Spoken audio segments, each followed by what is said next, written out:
जय हिंद एवरीवन, जय हिंद कैडेट्स, वंदे मातरम, भारत माता की जय, हर हर महादेव। इसमें voice video both are clear. बेटा एक बार कंफर्म कर दो, क्या मेरी आवाज सभी को सही तरीके से सुनाई दे रही है? अब ऑडिबल टू, विजिबल टू? जय हिंद, वंदे मातरम, भारत माता की जय। हाँ जी बेटा, मेरी वॉइस एंड वीडियो दोनों चीजें क्लियर है, एक बार कंफर्म कर दीजिएगा। इसमें voice video both are clear. जय हिंद, वंदे मातरम, भारत माता की जय, हर हर महादेव। जय हिंद बेटा, वॉइस वीडियो क्लियर है, एक बार कंफर्म कर दो। अगर वॉइस क्लियर है, वीडियो भी क्लियर है, तो देन अपन सेशन की शुरुआत करते हैं। जय हिंद, वंदे मातरम, भारत माता की जय। अच्छा, इसके पहले वाला सेशन देख लिया क्या? इसके पहले वाला सेशन देखा, समझ में आई चीजें? हाँ ना। उसके आगे आज अपन बात करने वाले। देखो, रिकॉर्डेड फॉर्म के अंदर मैंने इसलिए लिया था क्योंकि बहुत कुछ पढ़ना था यार। 1857 की क्रांति और ये बहुत कुछ अपने को पढ़ना था। अब आज अपन उसके आगे बात करेंगे। और अभी आज का सेशन थोड़ा आसान है, 1 मिनट देना बेटा।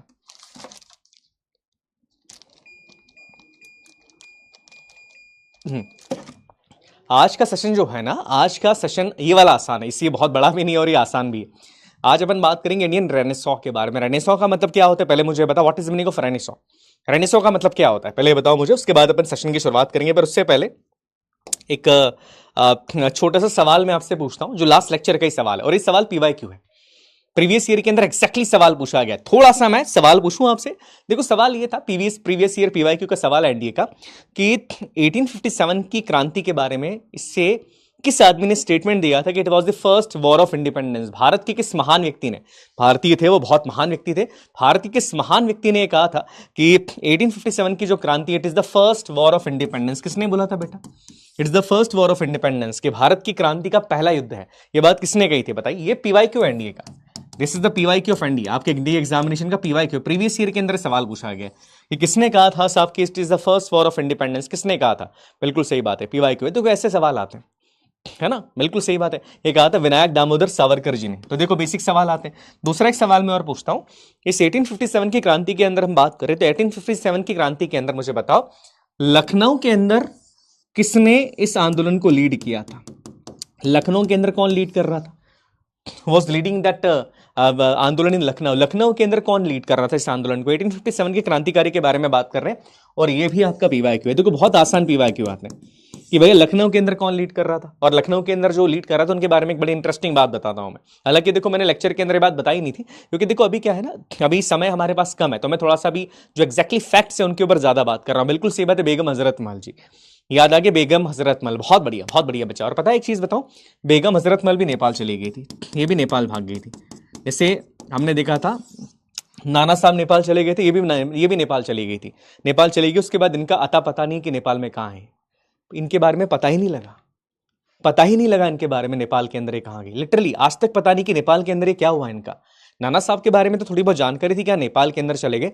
बेगम हजरत महल के बारे में तो पता ही नहीं लगा कि नेपाल जाने के बाद इनका हुआ क्या, नहीं पता, आज तक नहीं पता क्या हुआ। तो ये चीजें भी भारत के अंदर हुई है। चलिए हम आगे बढ़ते हैं। अब देखो क्या हुआ, थोड़ा सा अपन रेनेसॉ के बारे में बात करें उससे पहले एक 2-3 चीजें हम बात कर लें। अब देखो क्या है कि 1857 की जो क्रांति है उसने अंग्रेजों की आंखें खोल दी। अंग्रेज मतलब हम बात करें ईस्ट इंडिया कंपनी के बारे में हम बात कर रहे हैं। ईस्ट इंडिया कंपनी जो है, आप ध्यान से मेरी बात सुनिएगा, ईस्ट इंडिया कंपनी जो है, ईस्ट इंडिया कंपनी भारत के अंदर राज करती थी। अब भारत के अंदर जब ईस्ट इंडिया कंपनी राज कर रही है और उन्हीं के टाइम पर इतना बड़ा आंदोलन हो गया, अब इसका प्रभाव कुछ ना कुछ तो पड़ेगा। हाँ साहब, कुछ ना कुछ प्रभाव पड़ेगा इसका, बिकॉज इतना बड़ा आंदोलन भारत के अंदर हो गया, ईस्ट इंडिया कंपनी भारत के अंदर, इतना बड़ा आंदोलन भारत के अंदर हो गया। अभी देखो, ब्रिटिश गवर्नमेंट इन्वॉल्व नहीं है, ईस्ट इंडिया कंपनी भारत के अंदर राज कर रही थी। अब जब ये खबर ब्रिटिश गवर्नमेंट के पास पहुंची, क्वीन के पास पहुंची, रानी साहिबा के पास पहुंची, ब्रिटेन की गवर्नमेंट के पास पहुंची, ब्रिटेन की गवर्नमेंट ने बोला कि भैया ईस्ट इंडिया कंपनी को भारत से हटाओ।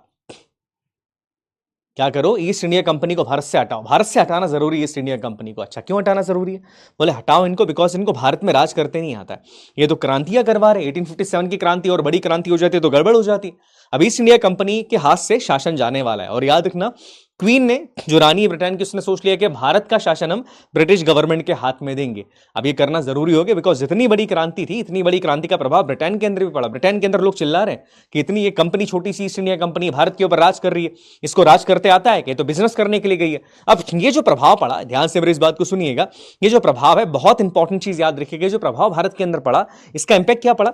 इसके प्रभाव के इंपैक्ट के अंदर ये होता है कि साहब 1858 के अंदर, ध्यान से मेरी बात सुनिएगा, कि पहले भारत का शासन किसके पास था? ईस्ट इंडिया कंपनी के पास था।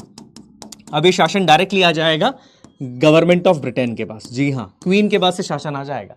ये सबसे बड़ा इंपैक्ट पड़ा है। हाँ जी, सीधी बात है ना, देखो सीधी बात है, प्राइवेट ट्रेड कर रहे हैं, ये सारी चीजें कर रहे हैं। और एक बड़ी इंटरेस्टिंग बात बताऊं, ईस्ट इंडिया कंपनी घाटे में थी।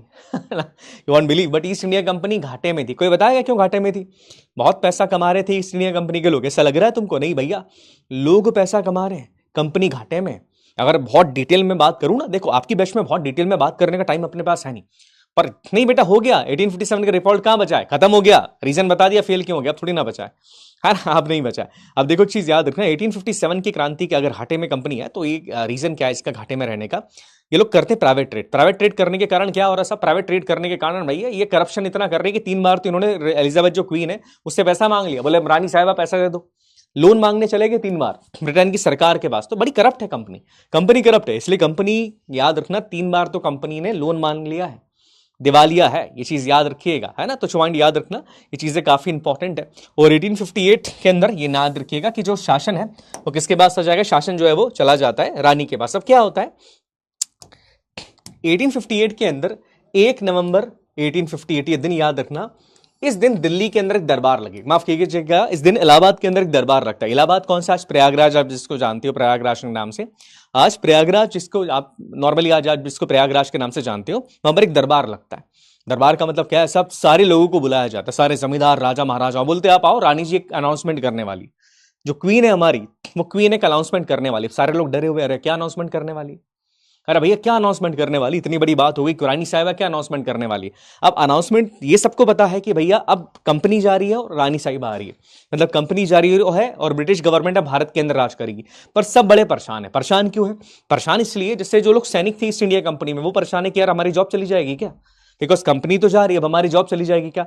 राजा महाराजा परेशान है, बोले कि जो अलायंसेस इन्होंने साइन करे, सब्सिडी अलायंस के बारे में बात करी थी अपन ने, डॉक्ट्रिन ऑफ लेप्सिस के बारे में बात करी, बोले वो जो कानून है वो अब भारत में रहेंगे कि नहीं रहेंगे। सबके दिमाग में कुछ ना कुछ सवाल है। अब उस टाइम पर भारत के अंदर जो ईस्ट इंडिया कंपनी का प्रमुख आदमी था, जो हेड था ईस्ट इंडिया कंपनी का भारत के अंदर, उसका नाम था लॉर्ड कैनिंग। ये भाई साहब, ये दिल्ली दरबार, ये इलाहाबाद के अंदर एक दरबार लगाएगा। अब इस इलाहाबाद के दरबार में 3 बातें कही जाती है रानी की तरफ से, जो सबसे ज्यादा इंपॉर्टेंट है। याद रखना, सबसे इंपॉर्टेंट 3 बातें कही जाती। पहली बात कही जाती है कि वो सारे सिपाही जो कि 1857 की क्रांति में इन्वॉल्व थे, अगर उन्होंने किसी को मारा नहीं है, ध्यान से मेरी इस बात को सुनना, वो सारे सिपाही जो कि 1857 की क्रांति के अंदर इन्वॉल्व थे, और अगर उन्होंने किसी को मारा नहीं साहब, क्रांति के अंदर इन्वॉल्व थे, तो उन सारे सिपाहियों को क्षमादान दे दिया जाएगा, मतलब उन सबको माफ कर देंगे। मेरी बात समझ में आई? वो सारे सिपाही साहब, ध्यान से मेरी बात सुनिएगा, वो सारे सिपाही जो 1857 की क्रांति में इन्वॉल्व थे, बट अगर उन्होंने किसी को मारा नहीं है, किसी की हत्या नहीं करी, तो साहब उनको माफी दे देगी रानी। सब खुश बोले, अच्छा चलो ठीक है, पहली बात। दूसरी बात रानी साहब ने बोली कि भारत के अंदर ईस्ट इंडिया कंपनी की तरफ से, ईस्ट इंडिया कंपनी का काम भारत में केवल व्यापार करना है, और अब भारत में राज करने का अधिकार ब्रिटिश क्वीन का हो जाएगा। दूसरी बात यहां पर ये करी। तीसरी बात करी जमींदारों के लिए, जमींदार और जो राजा महाराजा, उनको बोला कि जो भी पुरानी पॉलिसीज थी, फॉर एग्जांपल की बात करें, सब्सिडी अलायंस हो गई, डॉक्ट्रिन ऑफ लेप्सिस से, बोले अब ये सब खत्म कर देंगे, अब ये सारी पॉलिसीज लागू करके किसी भी राजा की जमीन अब नहीं हड़पने वाले। चलो ये बात भी बहुत अच्छी होगी। चौथी बात यहां पर, तीसरी बात यहां पर बोली कि अब ब्रिटिश ईस्ट इंडिया कंपनी की तरह हम भारत के अंदर किसी भी जमीन को हड़पेंगे नहीं, और ना ही किसी राजा महाराजा के मैटर के अंदर हम लोग इंटरफेयर करेंगे, और ना ही आपके धर्म के मामले में हम इंटरफेयर करेंगे। ये सारी बातें कर ली। अब बात आते सोल्जर्स की। सोल्जर्स का क्या किया जाए, क्या करें सोल्जर्स का? तो रानी साहब ने क्लियर कर दिया कि जो लोग पहले ईस्ट इंडिया कंपनी के लिए काम कर रहे थे सिपाही, अब वो सीधा सीधा काम करेंगे किसके लिए? अब वो सीधा सीधा काम करेंगे ब्रिटिश क्राउन के लिए, ब्रिटेन के राजा के लिए, ब्रिटेन की रानी के लिए वो काम करेंगे। तो ये चीज यहां पर हुई, और इस तरीके से भारत के अंदर राज किसका आ गया? अब भारत के अंदर राज आ गया ब्रिटेन के रानी, राजा, ब्रिटेन के क्राउन का। यहां तक समझ में आ गया बेटा? क्लियर हो गया? ओके बेटा, वही तो चीज है। देखो ब्रिटिश लोग जो हैं वो अपने लोगों को कभी गुनहगार नहीं ठहराएंगे। उन्होंने बोला ऐसा नहीं होगा, सही है, ऐसा नहीं होगा, करेंगे, पर उन्होंने कभी किसी को गुनहगार नहीं ठहराया। तो छोटी सी बात याद रखिएगा। क्लियर है? समझ में आ गया? चलिए ठीक है, ओके, यहां तक समझ में आ गया है ना। चलिए अब हम आज के अपने चैप्टर के बारे में बात करते हैं, और इंडियन रेनेसॉ के बारे में बात करेंगे। रेनेसॉ का मतलब क्या होता है? What is meaning of Renaissance? जब हम रेनेसॉ बोलते हैं, रेनेसॉ का मतलब वास्तविकता के अंदर क्या होता है? हाँ बिल्कुल, क्राउन का रूल हो जाएगा, ब्रिटिश क्राउन का राज है भारत के अंदर, है ना, ऐसा कहा गया, ब्रिटिश क्राउन का रूल भारत में चलेगा। अच्छा, अभी आज का जो टॉपिक है बड़ा आसान सा है, that is known as the renaissance. Renaissance का मतलब क्या होता है? कोई बताएगा मुझे? What is meaning of renaissance? हम कहते हैं रेनेसॉ के बारे में बात कर रहे हैं। ब्रिटेन के अंदर रेनेसॉ आया था, यूरोप के अंदर आया रेनेसो। भारत के रेनेसो के बारे में आज बात करने वाले। रेनेसो का मतलब वास्तविकता के अंदर होता क्या? आप लोगों ने शब्द के बारे में तो बहुत सुना होगा, रेनेसो ये है वो है, बट वास्तविकता में इसका मतलब क्या है? इसका शाब्दिक अर्थ क्या होता है? रेनेसो का वास्तविकता में मतलब है क्या? इसका शाब्दिक अर्थ क्या होता है? कोई बताएगा मुझे? हाँ जी, क्या कहते हैं? पुनर्जागरण। बहुत बढ़िया, पुनर्जागरण। पुनर्जागरण का मतलब क्या होता है? पुनर्जागरण का मतलब ये होता है कि एक समाज में बदलाव लेकर आना है। तो समाज के अंदर कुरीतियां हैं, समाज के अंदर जो प्रॉब्लम्स है, समाज के अंदर जो इश्यूज है, उनको सॉल्व करना है, और सॉल्व करने के लिए आवाज उठानी पड़ेगी अपने को। और ऐसी मूवमेंट्स भारत के अंदर जागना शुरू होंगे, और इन्हीं को इंडियन रेनेसॉ मूवमेंट्स के नाम से जाना जाता है। फॉर एग्जाम्पल की बात करें, जैसे भारत में सती प्रथा एक बहुत बड़ी समस्या थी। भारत के अंदर विधवाओं का विवाह नहीं होता था, वो भी एक बहुत बड़ी समस्या थी। भारत के अंदर बाल विवाह, वो भी बहुत बड़ी समस्या है। भारत के अंदर महिलाओं को बहुत ज्यादा शिक्षा का अधिकार नहीं था, ये भी बहुत बड़ी समस्या थी। अब ये समस्याएं भारत के अंदर बहुत सारी थी। तो इन समस्याओं को दूर करने के लिए, हमारे देश को वापस से पुनर्जागृत करने के लिए, देश के अंदर कुछ नई चीजें करने के लिए दो तरह के मूवमेंट्स भारत के अंदर होंगे। पहले मूवमेंट्स को कहा जाता है बेटा रिफॉर्मिस्ट मूवमेंट। रिफॉर्म का मतलब क्या होता है? रिफॉर्मिस्ट मूवमेंट वो मूवमेंट्स होते हैं जिन मूवमेंट्स के द्वारा हमने हमारे जो धार्मिक कल्चर है, जो रिलीजियस ट्रेडिशंस है, उनको हमने रिवाइव करा। बिकॉज क्या होता है कि जब अंग्रेज हमारे देश के अंदर है तो वेस्टर्न इन्फ्लुएंस हमारे समाज पे काफी ज्यादा पड़ रहा था। हमने कपड़े अलग तरह के पहनना शुरू कर दिए, हमने रीति रिवाजों को ताक पे रख दिया। अब ये मूवमेंट्स ऐसे थे रिफॉर्मिस्ट, जो ये चीज दिखाते हैं कि नहीं भैया, हमको अपनी जड़ों से जुड़े रहना है, हमको अपने धर्म का पालन करना है, हमको अपने धर्म के अंदर कोई भी बदलाव लेकर नहीं आना, और बहुत मॉडर्नाइजेशन वाले वे के अंदर अपने को नहीं जाना है। अपने को अपने बेसिक रूट्स को फॉलो करना है। जैसे अपने को वेदों को फॉलो करना है, वेदांतास को फॉलो करना है, पुराणों को फॉलो करना है, ये चीज हमको करनी चाहिए। जैसे एग्जाम्पल की बात करें, अलीगढ़ मूवमेंट है, बहुत इंपॉर्टेंट है, बात करेंगे हम। इसमें मुस्लिम रिवाइवलिस्ट के बारे में बात की कि मुसलमानों के अंदर जो इस्लाम के लॉज हैं उनको सबको फॉलो करना चाहिए। ऐसे आप देखेंगे ब्रह्म समाज के बारे में बात करेंगे हम। ब्रह्म समाज बहुत इंपॉर्टेंट चीजें बताएगा। और दूसरे जो मूवमेंट्स है वो ज्यादा इंपॉर्टेंट, ये मूवमेंट कहे जाते हैं रिवाइवलिस्ट मूवमेंट। रिवाइवलिस्ट मूवमेंट का बेसिकली मतलब क्या होता है? रिवाइवलिस्ट मूवमेंट का मतलब ये होता है कि समाज में जो कुरीतियां हैं उनको दूर करना, समाज की कुरीतियों को दूर करना। फॉर एग्जाम्पल की बात करें, जाति प्रथा को दूर किया जाएगा। समाज के अंदर अगर हम बात करें कि विधवा पुनर्विवाह करवाया जाएगा, सती प्रथा को दूर किया जाएगा। तो कई सारी कुरीतियां भारत के अंदर थी उस टाइम पर, और सबसे ज्यादा अत्याचार हो रहे महिलाओं के ऊपर। जैसे एग्जाम्पल की बात करें, एक ट्रेडिशन के बारे में बात करता हूं मैं। See, no one is going to take it otherwise. याद रखना, आप इतिहास को इतिहास की तरफ पढ़िएगा। इतिहास को अगर दूसरे तरीके से पढ़ोगे तो थोड़ा सा गड़बड़ हो जाएगी। तो इतिहास को इतिहास की तरफ अपने को पढ़ना है। जैसे आपने शायद सुना है, नहीं सुना इस बारे में, किसी ने कुलिनिज्म के बारे में सुना है? कुलिनिज्म, जिसे कुलीन प्रथा के नाम से भी जाना जाता है, जो कि बंगाल के अंदर है।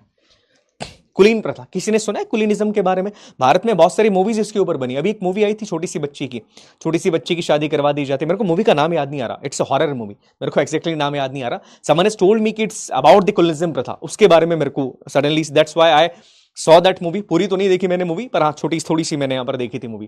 देखो बंगाल के अंदर क्या होता था, आज भी चीजें बंगाल में होती है। इसमें क्या होता है कि लड़की छोटी है, लड़की 5-6 साल की, लड़की 12-13 साल की मान लो, और जो विवाह होगा जिस आदमी से, उसकी उम्र 60+ होती थी। मतलब वाइफ है 12 साल की, हस्बैंड है 60 साल का। इसे कुलीन प्रथा कहा जाता है कि बहुत बूढ़े जो लोग हैं उनकी एकदम यंग वाइफ होती थी।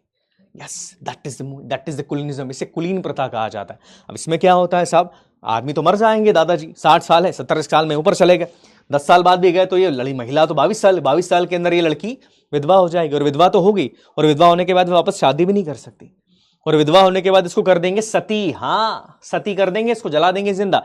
ये प्रॉब्लम भारत के अंदर थी। तो एक समस्या जो बहुत बड़ी यहां पर थी, दैट वाज द कुलिनिज्म प्रथा। सुना है इसके बारे में? ये प्रथा भारत के अंदर थी, मेजरली थी बंगाल के अंदर। बंगाल के अंदर प्रथा अब बहुत जगह पर तो नहीं, बट हाँ आज भी कई जगह पर ये होती है ना। तो याद रखना, बिल्कुल मंगल पांडे मूवी के अंदर भी थी।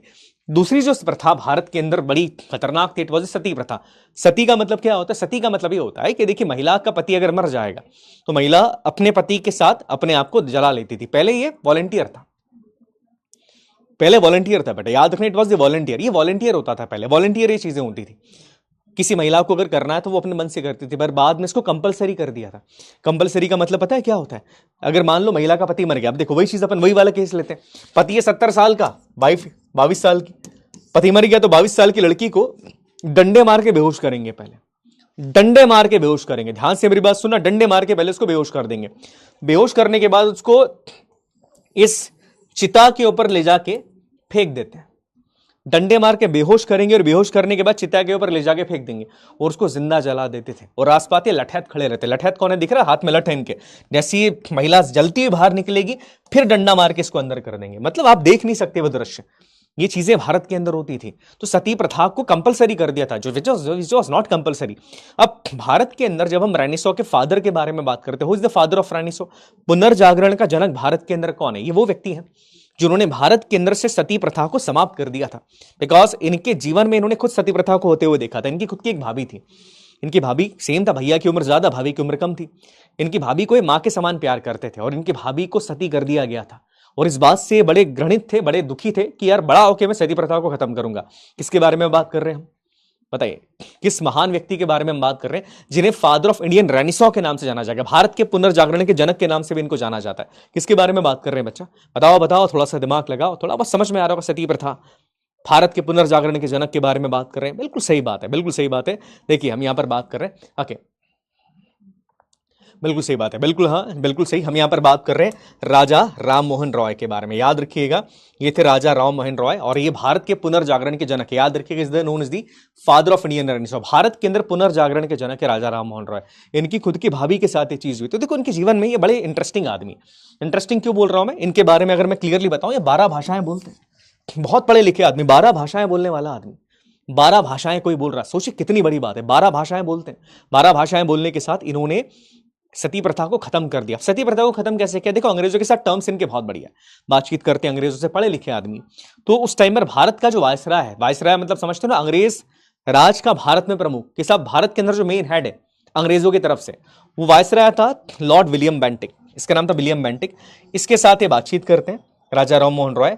और फाइनली उस टाइम पर तो वायसराय नहीं था, जनरल गवर्नर जनरल था, तो विलियम बेंटिक इस टाइम पर था।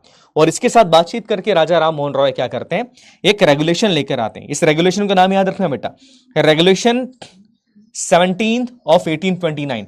और इस रेगुलेशन के अंदर ये कह दिया गया कि अब जिसने भी सती प्रथा को बढ़ावा दिया उसके खिलाफ कानूनी कार्यवाही की जाएगी और उसे सजाए मौत भी दी जा सकती है। तो ये चीज इन्होंने करी थी राजा राम मोहन रॉय ने। याद रखना, हेल्प कौन कर रहा है? Lord William Bentinck. इसने हेल्प करी थी। यहां पर गवर्नर जनरल था उस टाइम पर बंगाल का, और इसने हेल्प करी थी यहां पर। इसी के साथ आप देखोगे कि राजा राम मोहन रॉय का नाम राजा नहीं था, पहले राम मोहन रॉय था। इनको राजा के टाइटल दिया था। राजा का टाइटल किसने दिया था? राजा का टाइटल दिया था यहां पर अकबर शाह सेकंड ने। अकबर शाह सेकंड ने राम मोहन रॉय को राजा का टाइटल दिया था। अच्छा, कहानी पता है क्यों राजा का टाइटल दिया था? अकबर शाह कौन है? अकबर शाह मुगल बादशाह। इसने राजा का टाइटल क्यों दिया था पता है? सर कोई स्ट्रेटजी बताओ लास्ट डेज के लिए प्लीज सर। रिवीजन करना नेट, जस्ट डू रिवीजन, जितना हो सके। मैथमेटिक्स ज्यादा लगाओ, इंग्लिश ज्यादा लगाओ, रिवीजन करो। ओके,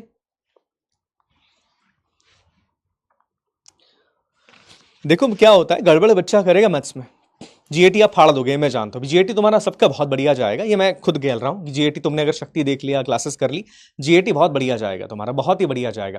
दिक्कत आएगी मैथ्स के अंदर। So work on the mathematics section. Maths के अंदर वर्क करना, मैथ्स के अंदर वर्क करना ज्यादा इंपॉर्टेंट है। सेकंड थिंग, जीएटी की प्रैक्टिस करो, एमसीक्यूज करो, पीवाईक्यूज लगा लो। पीवाईक्यूज जीएटी के लगा लिए, तुम्हारा काम बन जाएगा। बाकी हर सब्जेक्ट के अंदर कुछ इंपॉर्टेंट टॉपिक्स होते हैं, वो देखो हर सब्जेक्ट के टीचर ज्यादा अच्छे से बता पाएंगे, उसको आप कर लो। बट जीएटी के बारे में बात करूं, go for the geography first. Geography से सवाल ज्यादा आते हैं, always remember that thing. Geography से सवाल ज्यादा ही आएंगे। तो लग रहा है जीएटी के अंदर ज्यादा टाइम ज्योग्राफी को देना शुरू करो। That's my suggestion for you. Second, आप हिस्ट्री को उठाओ। हिस्ट्री के अंदर आप देख सकते हो कौन सा हिस्ट्री उठाना है। If you want to do, आप चाहो तो मॉडर्न से स्टार्ट करो, तो मॉडर्न आसान भी, सवाल भी ज्यादा बनेंगे। Third, go for the political science. Political science से सवाल कई बार ज्यादा भी आ जाते हैं, कम भी आ जाते हैं। पॉलिटिकल साइंस के लेक्चर मैंने अभी शक्ति पे ले लिया, शक्ति पे आप देखोगे, और शक्ति के बाद जो लास्ट फीस्ट आएगा, उस दोनों क्लास भी अगर देख ली तो एक भी सवाल बाहर नहीं जाएगा। That's my guarantee to you, एक भी सवाल बाहर नहीं जाएगा। शक्ति वाला लेक्चर लिया मैंने पॉलिटिकल साइंस का, अब लास्ट फीस जो लूंगा मैं 10-12 घंटे का लूंगा, मेरे को नहीं पता कितना टाइम चलेगा, एक क्वेश्चन भी बाहर नहीं जाएगा। तो चिंता मत करना, कोई इशू नहीं आएगा। क्लियर है बेटा, समझ में आ गया?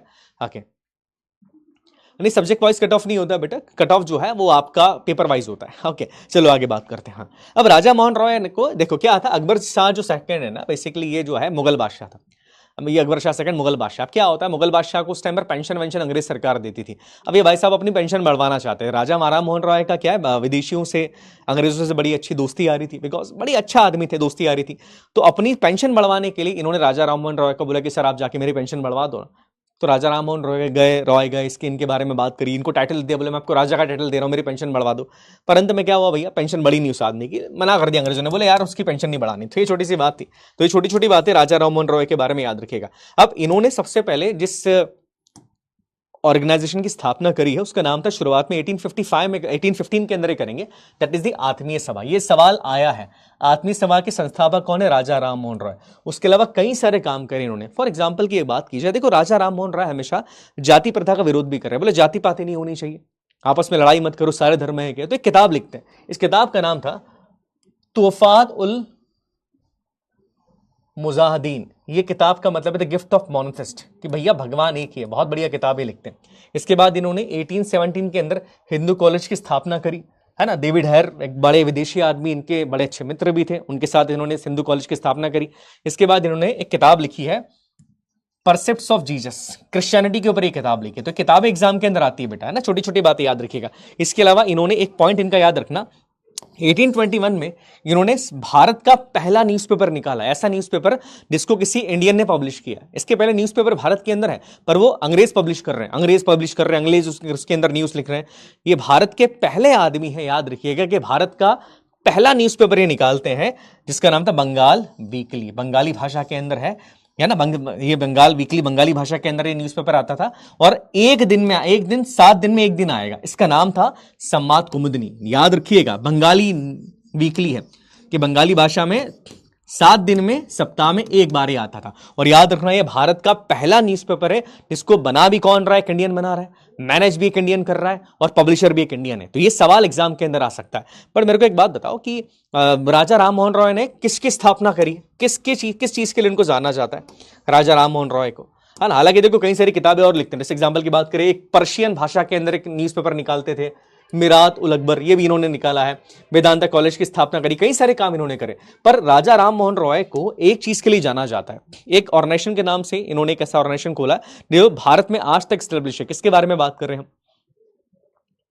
हाँ जी बताइए, किसके बारे में बात कर रहे हैं? कौन से समाज की स्थापना करी थी राजा राम मोहन रॉय ने, बताइए। कौन से समाज की स्थापना कर रहे हैं राजा राम मोहन रॉय? बताइए बताइए बताइए, थोड़ा दिमाग लगाइए, आप सब जानते हैं वैसे इसके बारे में, बट आई वांट कि आप ध्यान रखिए। नहीं बेटा, नहीं, नहीं पता। देखो राजा राम मोहन राय को जाना जाएगा ब्रह्म समाज के नाम से। जी हाँ, ब्रह्म समाज, आरएसएस थोड़ी ना है। हाँ नहीं, आरएसएस की स्थापना करी डॉक्टर हेडगेवार जी ने, है ना, वो अलग है बेटा। इन्होंने स्थापना करी ब्रह्म समाज की। ब्रह्म समाज की स्थापना का श्रेय दिया जाएगा राजा राम मोहन रॉय को। याद रखना, सबसे इंपॉर्टेंट है, सवाल भी आएगा, मैं सवाल बताऊंगा क्या सवाल आया था। ब्रह्म समाज की स्थापना करी, माफ कीजिएगा, ब्रह्म समाज की स्थापना करी। ब्रह्म समाज का मतलब है सोसाइटी ऑफ गॉड, भगवान की सोसाइटी। 1928 के अंदर इस सोसाइटी की स्थापना करेंगे। और इस सोसाइटी का एक ही मकसद है कि भैया ये सोसाइटी कहती है कि भगवान एक ही है, आप अलग अलग धर्मों के अंदर भगवान मत ढूंढो, भगवान एक ही। ये क्लियरली बात कहते हैं। और इसलिए क्या बोलते हैं, ये कहते हैं कि साहब इमेज वर्शिप मत करो, मूर्ति की पूजा मत करो, पेंटिंग्स। अब ब्रह्म समाज की जो बिल्डिंग्स है वहां पर आपको कोई भी मूर्ति नहीं मिलेगी, कोई भी भगवान की इमेज नहीं मिलेगी। ये कहते हैं भगवान सब है के। और ये बिलीव करते हैं वेदों के ऊपर, वेद वेदांताओं के ऊपर वेद बिलीव करते हैं।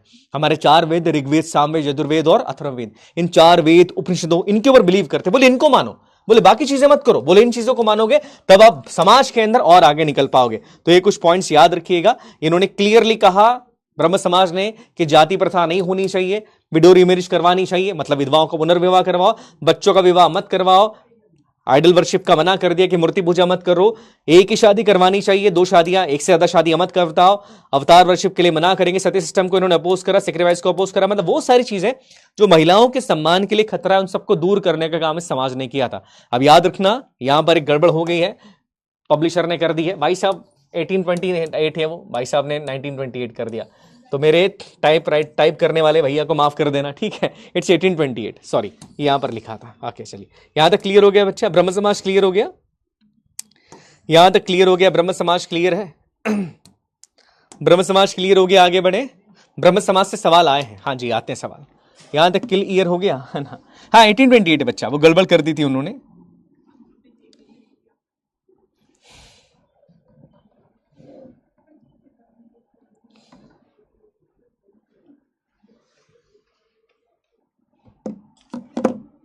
क्लियर है यहां तक? प्लीज कंफर्म कर दीजिएगा। उसके बाद अपन बात करेंगे लेटर ब्रह्म समाज के बारे में। प्लीज लेट मी नो यहां तक क्लियर हो गया, then will talk about the latter Brahmo समाज।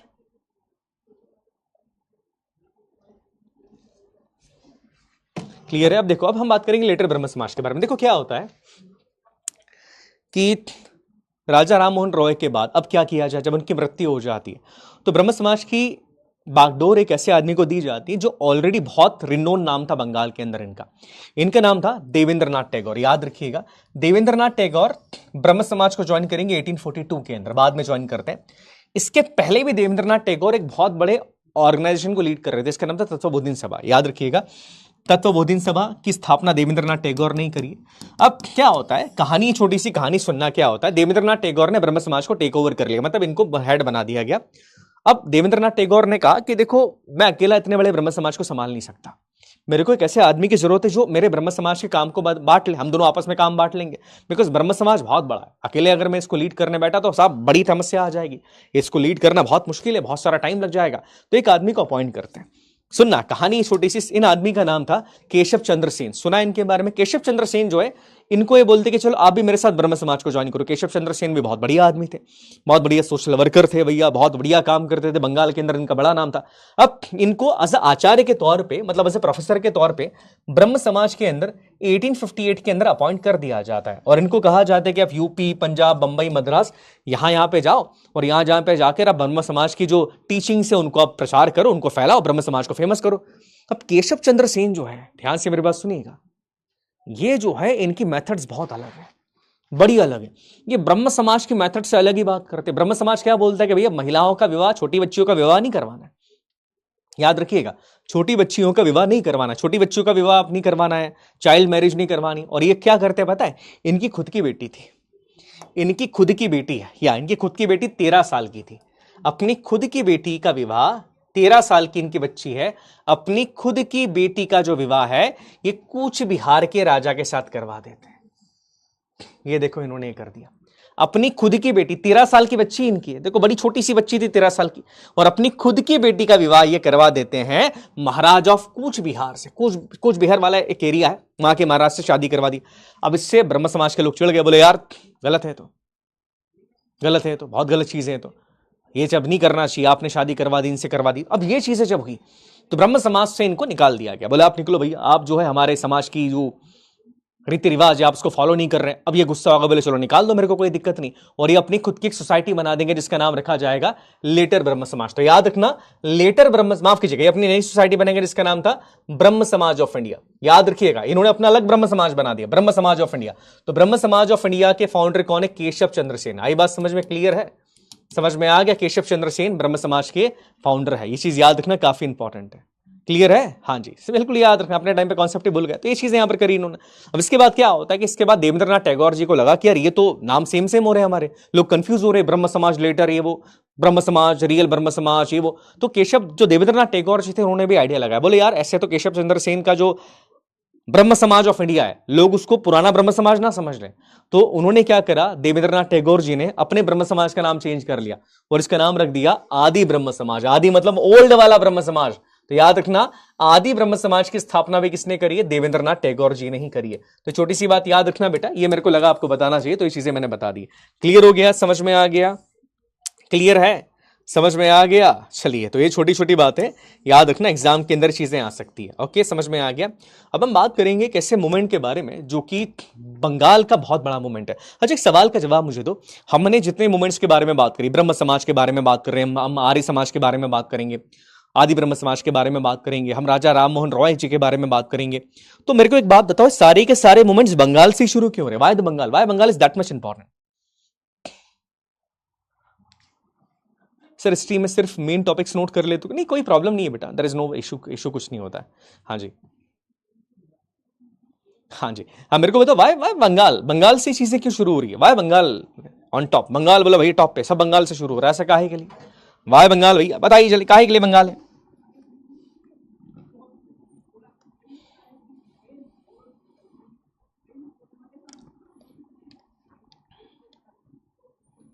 सोचिए जरा इस बारे में, वाई बंगाल?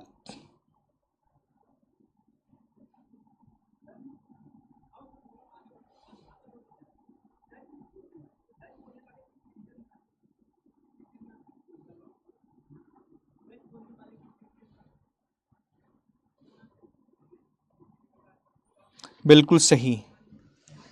देखो सीधी बात है, बंगाल वॉज एजुकेटेड, बंगाल में सारे पढ़े लिखे लोग थे, बंगाल का डेवलपमेंट काफी ज्यादा था। याद रखना, बंगाल में लोग इंटेलेक्चुअल सोचते ज्यादा है, पढ़े लिखे लोग ज्यादा है बंगाल के अंदर। आज भी आप देखो कि बंगाली पढ़े लिखे मिलते हैं। क्या होता है कि बंगाल के अंदर जब अंग्रेज आए तो एजुकेशन को बढ़ावा दिया गया बंगाल के अंदर। दैट इज द रीजन कि सारे जो आंदोलन है बंगाल के अंदर हुए। अब एक आंदोलन और है, इससे सवाल पूछा एनडी ने, मैं सवाल भी बताऊंगा, सवाल क्या पूछा है। ये आंदोलन था young Bengal movement. Young Bengal movement शुरुआत किया है, जिस व्यक्ति ने यंग बंगाल मूवमेंट की शुरुआत करी, इनका नाम था हेनरी विवियन डिरोजी। याद रखिएगा, ये एंग्लो इंडियन है भैया, इनके पापा यूरोप के थे, इनकी मम्मी इंडियन है। और ये जो है, ये हिंदू कॉलेज के अंदर टीचर थे। अब हिंदू कॉलेज के अंदर ये टीचर थे, तो इन्होंने ये देखा कि यार जो इंडियन लड़के हैं, जो अपने इंडियंस लड़के हैं, उनको ये जो अंग्रेज सरकार है वो सरकारी नौकरी देती नहीं है, सरकारी नौकरी नहीं देती है भैया। उनके जो सिलेबस के अंदर ऐसी चीजें जोड़ के रखी है जो उनके लाइफ में काम आने नहीं वाली है। उनके सिलेबस के अंदर ऐसी चीजें सिखाई जाती जो केवल उनको क्लर्क बनाएगी, वो अधिकारी बन ही नहीं सकते। तो साहब इन्होंने इसके खिलाफ आवाज उठा दी। कॉलेज के अंदर ही लड़कों को बोला, भैया तुम लड़कों मेरे साथ आ जाओ और अपन अंग्रेज सरकार के खिलाफ आवाज उठाएंगे। तो ये मूवमेंट जो था वो रेडिकल इंटेलेक्चुअल मूवमेंट था। याद रखिएगा कि भैया क्यों सरकार हमारे देश के युवाओं के साथ सेम व्यवहार नहीं कर रही जैसा कि अंग्रेजों के साथ किया जा रहा है। और याद रखिएगा, इसीलिए इन्हें इंडिया का फर्स्ट नेशनलिस्ट पोएट भी कंसिडर किया जाता है, बिकॉज इन्होंने कई सारे पोएम्स लिखे। अब ये जो है ना, ये फ्रांस के रेवोल्यूशन से बड़े इन्फ्लुएंस थे। फ्रांस का रेवोल्यूशन देखा तुमने कि फ्रांस में कैसा रेवोल्यूशन आ गया, तो ये फ्रांस जैसा रेवोल्यूशन भारत के अंदर लेकर आना चाहते थे। तो ये चीज याद रखिएगा इनके बारे में। इनका नाम था हेनरी विवियन डिरोजी और इन्होंने यंग बंगाल मूवमेंट की शुरुआत करी थी। और जो सुरेंद्रनाथ बनर्जी थे, इन्होंने इनको कहा था कि भाई साहब आप जो हैं, आप तो बंगाल के अंदर जो क्रांति उसके प्रणेता है। बंगाल के अंदर जो क्रांति आई वो आपके कारण ही आई। अब देखो ये एनडीए का सवाल है बेसिक सा, बताओ मेरे को सवाल का जवाब दे दो। ये बेसिक सवाल पूछा गया, ये एनडीए का प्रीवियस ईयर क्वेश्चन है। सवाल कितना आसान है, देखो।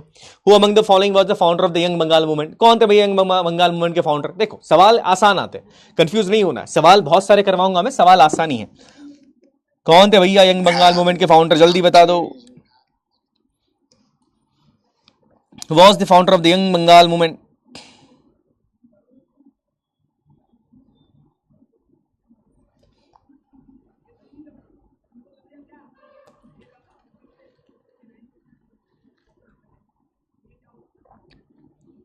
ध्यान से देखिए, सवाल आसान, बहुत बहुत बहुत आसान भाई,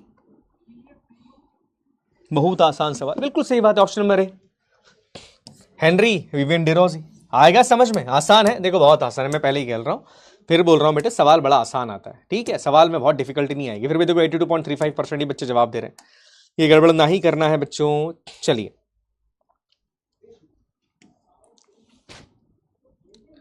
ओके, अब एक और सोसाइटी के बारे में बात करेंगे, which is known as the Paramhansa Mandali. Paramhansa मंडली जो है, इसकी स्थापना अगर मैं कहूं तो 1849 के अंदर इसकी स्थापना की जाती है। और जिसने इसकी स्थापना करी उनका नाम याद रखिएगा, इनका नाम था दादोबा पांडुरंग।